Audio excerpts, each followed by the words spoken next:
दोस्तों जय सिया राम जी। मेरा एक आग्रह है, सत्याग्रह है, एक विनय है, एक अनुनय है। वह यह कि अब वक्त आ गया है कि भारत में, कम से कम भारत में तो यह आरंभ हो ही जाना चाहिए कि ज्योतिष शास्त्र और हमारा जो खगोल शास्त्र है, इन दोनों का समन्वित अध्ययन होना चाहिए। जब समन्वित अध्ययन होना शुरू होगा तो निश्चित मानिए, आप विश्वास मानिए कि ऐसे ऐसे बहुआयाम इस संसार को प्रकट होंगे विद्या के क्षेत्र में, जिनकी हम आज कल्पना भी नहीं कर पा रहे हैं। और न सिर्फ ज्योतिष और खगोल शास्त्र के बारे में यह मेरा विनय है, ये मेरा एक और निवेदन है कि हमारा जो ज्योतिष शास्त्र है और उसके साथ साथ हमारी जो मेडिकल फील्ड है सारी की सारी, उसके अंदर सारा ज्योतिष और सारा मनोविज्ञान, सारा आधुनिक चिकित्सा विज्ञान, इसके अंदर भी हम साथ साथ मिल करके कुछ अन्वेषण करें, कुछ विश्लेषण करें, कुछ हम नए तथ्य खोजें, विचारें। यह बहुत आवश्यक है। और अगर हम ऐसा नहीं करेंगे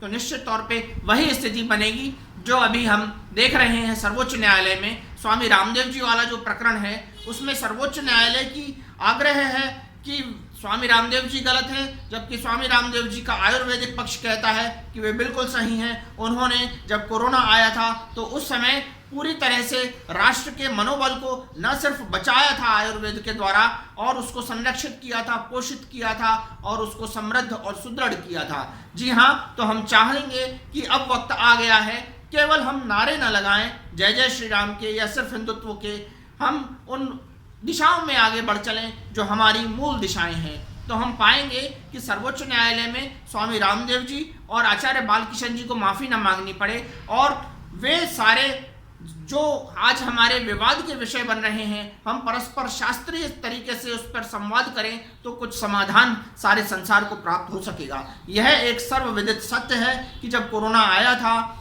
तो उसके ऊपर ना तो किसी की तैयारी थी, ना किसी ने कुछ सोचा था, ना कुछ शोध था, ना उसका कुछ विश्लेषण था। केवल धूल में लठ सब मार रहे थे, और सभी मार रहे थे तो उसमें स्वामी रामदेव जी के लठ भी चल गए और बहती गंगा में उन्होंने भी हाथ धो लिए, क्योंकि सैया भय कोतवाल तो फिर डर काहे का। तो निश्चित मानिए कि अब केवल ये कह देने से, दोषारोपण करने से, छिद्रान्वेषण करने से कि वे माफ़ी मांगे या इसकी गलती है या उसकी गलती है, या बहुराष्ट्रीय कंपनियों के जो उनके हित हैं, जो उनके लाभ हैं, जो उनके स्वार्थ हैं, उनकी पात्र पुष्टि ना होती रहे। हम इस दिशा में आगे बढ़ें कि किस तरह से अब हमारा चिकित्सा विज्ञान सारा वह, चाहे एलोपैथी हो, आयुर्वेदिक हो या होम्योपैथी हो, और उसके साथ साथ हमारी एस्ट्रोनॉमी और एस्ट्रोलॉजी भी साथ साथ आगे बढ़ें और समाधानों को प्राप्त करें। निश्चित तौर पे ऐसा हम करेंगे तो हम पाएंगे कि जहां हमारे रामचरितमानस ने कहा है कि मानव के अंदर रोग आता ही तब है जब उसके मन की अंदर विकृति आती है। अगर व्यक्ति के मन के अंदर कोई विकृति ना आए, जैसे कबीरदास जी ने कहा कि मन के हारे हार है, मन के जीते जीत। जी हाँ, अगर मन के अंदर विकृति ना आए तो व्यक्ति के तन के अंदर भी कोई रोग आ नहीं सकता। हमारे यहाँ मनुस्मृति कहती है कि व्यक्ति को अपने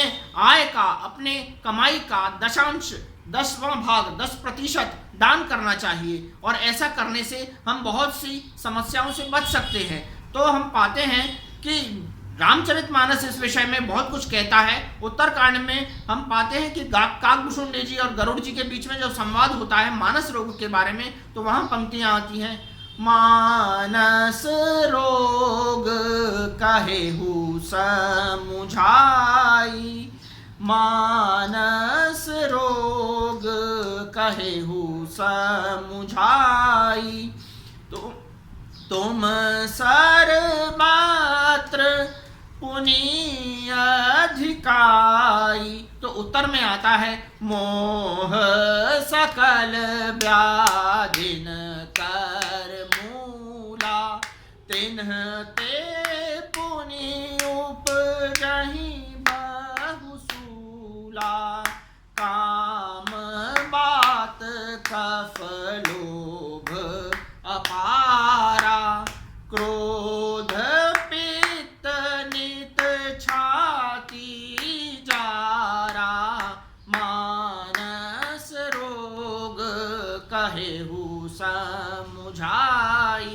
गोस्वामी जी जो कली पावन अवतार कहे जाते हैं, गोस्वामी जी अपने मनोविज्ञान को इस तरह से प्रकट करते हैं। मानस में मनोरोग का जो पूरा प्रकरण लिखते हैं उसमें कहते हैं, वह पूरा आयुर्वेद भी वहाँ रख देते हैं कि आयुर्वेद कहता है कि व्यक्ति के अंदर रोग सिर्फ आते हैं मनोरोगों के कारण, और उसका विश्लेषण आयुर्वेद करता है वात, पित्त और कफ के माध्यम में, उनको 3 हिस्सों में विभक्त करके, और उससे वह स्पष्ट कह देता है कि जहाँ पर काम के कारण वात के रोग उत्पन्न होते हैं, और जहाँ पर लोभ के कारण कफ के रोग उत्पन्न होते हैं, और जहाँ पर क्रोध के कारण पित्त के रोग उत्पन्न होते हैं। तो काम के कारण उत्पन्न होने वाले रोग अलग हैं, और स्पष्ट कहा गया कि कफ का जो रोग है वह दरअसल में आता है लोभ के कारण, और कोरोना में कहीं ना कहीं वह स्पष्ट देखने में आता है कि वह एक कफ का ही रोग था, उसी का एक प्रकार था। तो चाहिए कि हम वाद विवाद न करें और एक दूसरे पर दोषारोपण न करें, क्योंकि सभी अनभिज्ञ थे इस नई बीमारी से, और भी इसके कुछ गुप्त और आध्यात्मिक और विश्लेषणात्मक पहलू हैं जिनके ऊपर चर्चा की जा सकती है। संवाद स्थापित करें, विवाद नहीं, क्योंकि हमारे गुरुदेव कहते हैं संवाद से ही राम राज्य आएगा। शब्दों को विराम। आप सब में व्यापक परमात्मा को प्रणाम। जय सिया राम।